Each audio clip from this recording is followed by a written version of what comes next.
guys, welcome back to my channel. I am Bhumika from Study at Amazement with Bhumika. So stay tuned and watch this video till end. So guys, today I am going to explain you the part 3 of the chapter 2 class 8 NCRT history. So guys, we are going to start with the part 3 of this chapter. So let's start this chapter from the topic company rule expansion. We are going to read this topic now. So let's start with this. Right? So guys, if we analyze the process of annexation of Indian states by the first East India Company from 1757 to 57, वो बोल रहे हैं कि अगर हम ये analyse करें कि ये देखें इन 100 सालों में जो ईस्ट इंडिया कंपनी है उसने कैसे टेरिटरीज को इंडियन स्टेट्स को अपने अंडर किया है, अपने रूल के अंडर। तो इसमें कुछ की एस्पेक्ट्स हैं, कुछ की फंक्शंस हैं जिनके बारे में हम पढ़ेंगे। The company rarely launched a direct military attack on an unknown territory. Instead, it used a variety of political, economic, and diplomatic methods to extend its influence before annexing an Indian kingdom.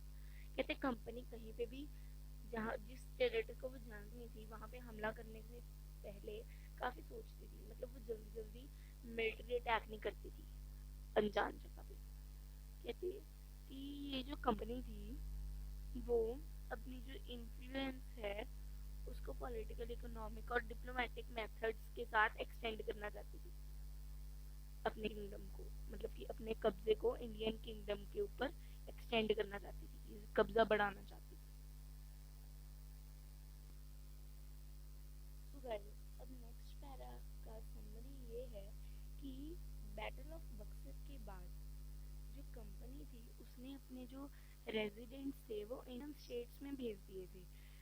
उसके बाद क्या हुआ कि जो company के officials थे उनसे company expect करती थी कि वो अपना काम पॉलिटिकल और कमर्शियल एजेंट्स की तरह करें और वो कंपनी के इंटरेस्ट से के लिए काम करें, कि कंपनी के लिए काम करें। उसके बाद क्या हुआ कि जो रेजिडेंट थे कंपनी के ऑफिशियल्स थे उन्होंने इंडिया के इंटरनल अफेयर्स में दखल अंदाजी करनी शुरू कर दी। उसके बाद उन्होंने डिसाइड किया कि जो सक्सेसर होगा थ्रोन के लिए वो एडमिनिस्ट्रेटिव पोस्ट पे बन जाएगा, इसको पोस्ट मिल जाएगी। उसके बाद क्या हुआ, कई बारी जो कंपनी थी वो स्टेट्स को फोर्स करती थी सब्सिडरी अलायंस के लिए। अब इसका मतलब ये है, इस अलायंस के तौर पे बोला गया है कि जो इंडियन रूलर्स हैं उनको ये अलाउ नहीं था कि वो अपनी इंडिपेंडेंट आर्म्ड फोर्सेस रखें, कि वो अपनी खुद की मिलिट्री नहीं रख सकते थे Indian rulers. They were protected by the company, उन्हें कंपनी प्रोटेक्ट करती थी। So guys, come to the next page. In this page we are going to read कि जो सब्सिडरी फोर्सेस थी जो कंपनी के पास होती थी, वो कंपनी की रिस्पॉन्सिबिलिटी थी कि वो जो फोर्सेस है वो मेंटेन करके रखे प्रोटेक्शन के तौर पे। अब जो इंडियन रूलर्स थे जो फेल कर जाते थे पेमेंट देने से, तो क्या होता था, उनकी टेरिटरी का पार्ट था जो वो ले लिया जाता था एज पेनल्टी, कि अगर वो उन्होंने पेमेंट नहीं दी तो जो उनकी टेरिटरी है, जो उनकी ज़मीन है, उसको एज पेनल्टी रख लेते थे। ऐसी एक एग्जांपल है रिचार्ड वेल्सी की, जो गवर्नर जनरल थे, अव नवाब थे अवध के। उन्हें फोर्स किया गया था अपनी हाफ से ज़्यादा टेरिटरी कंपनी को देने के लिए 1801 में, क्योंकि उन्होंने सब्सिडरी फोर्सेस देने से मना कर दिया था। सब्सिडरी फोर्सेस के लिए पे करने के लिए फेल हो गए थे वो, मतलब पे कर नहीं पाए थे, फेल हो गए थे। Hyderabad was also forced to cede territories on similar grounds।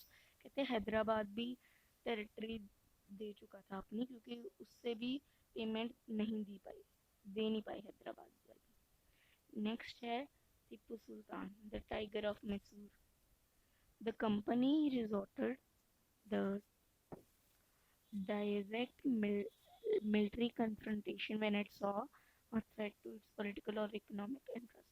कहते हैं जो कंपनी थी उसका और जो पॉलिटिकल इकोनॉमिकल इंटरेस्ट थे उनका आमना सामना हो गया। कन्फ्रंटेशन मीन्स आमना सामना हो जाना। बोल रहे हैं अब क्या हुआ कि जो मैसूर था उसके जो लीडरशिप थी वो हैदर अली के अंडर थी। उसके बाद उसके मशहूर बेटे टीपू सुल्तान के अंडर थी। उसके बाद जो मैसूर था उसका जो प्रॉफिटेबल ट्रेड था वो मालाबार कोस्ट पे था। जो था कंपनी क्या करती थी मालाबार कोस्ट से पेपर और कार्डमम खरीदती थी। In 1785, Tipu Sultan stopped the export of sandalwood, pepper, cardamom to the ports of his kingdom. अब क्या हुआ टीपू सुल्तान ने जो एक्सपोर्ट था सैंडलवुड का पेपर का कार्डमम का पोर्ट से उसके किंगडम से बंद कर दिया और लोकल मर्चेंट्स को मना कर दिया कंपनी के साथ ट्रेड करने से। नेक्स्ट पेज पे आ जाइए। अब देखिए नेक्स्ट पैरा में क्या है। अब जो टीपू सुल्तान थे उन्होंने फ्रेंच के साथ रिलेशनशिप बना लिया था इंडिया ने, जिससे क्या हुआ फ्रेंच वालों ने उनकी आर्मी को मॉडर्नाइज करने में उनकी हेल्प करी। जो ब्रिटिश थे वो गुस्सा आ गए थे, मतलब उन्हें गुस्सा आ गया था क्योंकि उन्होंने हैदर अली और टिप्पू को ऐसे देखा कि ये तो बहुत ही डेंजरस हैं रूलर्स हैं उनके लिए, क्योंकि ये जो रूलर्स थे उनको इन्होंने कंट्रोल करके क्रश करना चाहिए, क्योंकि अगर ये फैलते गए तो उनका ट्रेड खराब हो जाएगा। कहते 4 लड़ाइयाँ लड़ी गई इसीलिए मैसूर के साथ। उसकी डेट्स आप देख सकते हो, you could check it here. So उसके बाद क्या हुआ कि आखिर वाली जो लड़ाई थी बैटल ऑफ श्रीरंगपट्टनम, उसमें जो कंपनी थी वो आखिरकार जीत ही गई, क्योंकि टीपू सुल्तान जो था वो अपनी कैपिटल को बचाते बचाते उसकी मौत हो गई। जो मैसूर थी वो आ गई अब वोडेयार्स के अंडर। वोडेयार्स क्या थी, रूलिंग डायनेस्टी, मीन्स कि टीपू सुल्तान से पहले, मतलब टीपू सुल्तान के फादर से पहले जो डायनेस्टी रूल कर रही थी वो आ गई अब, और उसके ऊपर सब्सिडरी अलायंस इम्पोज कर दिया गया उस स्टेट के ऊपर। अब नेक्स्ट पेज पे आ जाइए। अब आ जाइए वार मराठा। कहते हैं लेट 18th सेंचुरी में क्या हुआ, जो कंपनी थी उसका जो कंट्रोल था मराठा पावर का वो खत्म हो गया था, खत्म कर दिया था कंपनी ने मराठा पावर का कंट्रोल। अब क्या हुआ, थर्ड बैटल ऑफ पानीपत में जो मराठास का ड्रीम था दिल्ली में रूल करना वो भी खत्म हो गया।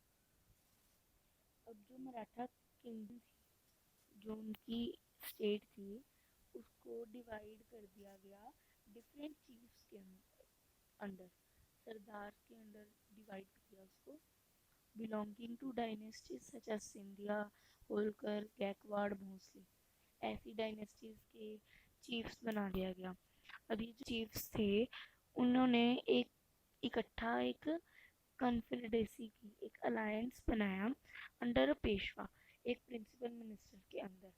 अब इसमें इससे क्या हुआ कि इससे जो इफेक्टिव मिलिट्री थी और एडमिनिस्ट्रेटिव हेड थे वो पुणे में सिचुएट किए गए, पुणे में बनाए गए। महाजनी Shinde and Nana Patani were two famous Maratha soldiers.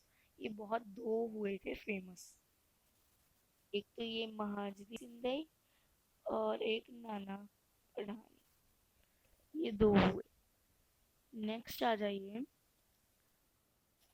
Next para पे। सो गाइस अब नेक्स्ट ये पैरा में ये बता रहे हैं कि अब धीरे धीरे जो मराठास थे वो लड़ाइयों में खत्म होते गए। अब क्या हुआ कि ये जो फर्स्ट वॉर थी जो 1782 में हुई थी, कहते उसमें इनको कोई जीत नहीं मिली, मतलब उसमें ये हार गई। जो सेकंड एंग्लो मराठा वॉर हुई थी उसमें क्या हुआ, जो ब्रिटिश थे उन्होंने उड़ीसा पे कब्जा कर लिया और जो यमुना रिवर के आसपास टेरिटरीज थी उन पे। अब ये जो यमुना का हिस्सा था, आगरा, दिल्ली, ये सारी वो जीत चुके थे। अब थर्ड एंग्लो मराठा वॉर में क्या हुआ, जो मराठा पावर थी वो पूरी तरह खत्म हो गई थी। जो पेशवा थे उनको हटा दिया गया था और उनको बिथुर कानपुर के पास भेज दिया गया था, पेंशन के साथ। अब जो कंपनी थी उसके पास कंप्लीट कंट्रोल था साउथ ऑफ विंध्यास की तरफ। सो गाइस, इस टॉपिक के साथ हमारा ये जो पार्ट 3 है ये फिनिश होता है, क्योंकि आज के लिए इतना मेरे को लग रहा है बहुत है। तो नेक्स्ट जो पार्ट होगा, last part of this video, part 4, उसमें हम ये टॉपिक्स कर लेंगे: the claim to paramountcy, the doctrine of lapse, और setting up a new administration, the company army, conclusion. ये 4 जो टॉपिक्स हैं इन्हें हम नेक्स्ट वीडियो में करेंगे। सो ना, इस वीडियो में स्टार्टिंग में ना कुछ डिस्टर्बेंस है 3 मिनट्स तक, तो वीडियो को ना आप हेडफोन्स के साथ देखना, उससे आपको क्लियरली मेरी वॉइस ऑडिबल रहेगी। तो till then, bye. Don't forget to like, share and subscribe guys. See you in the next part. Thanks for watching. Don't forget to subscribe and also press the bell icon. Remember,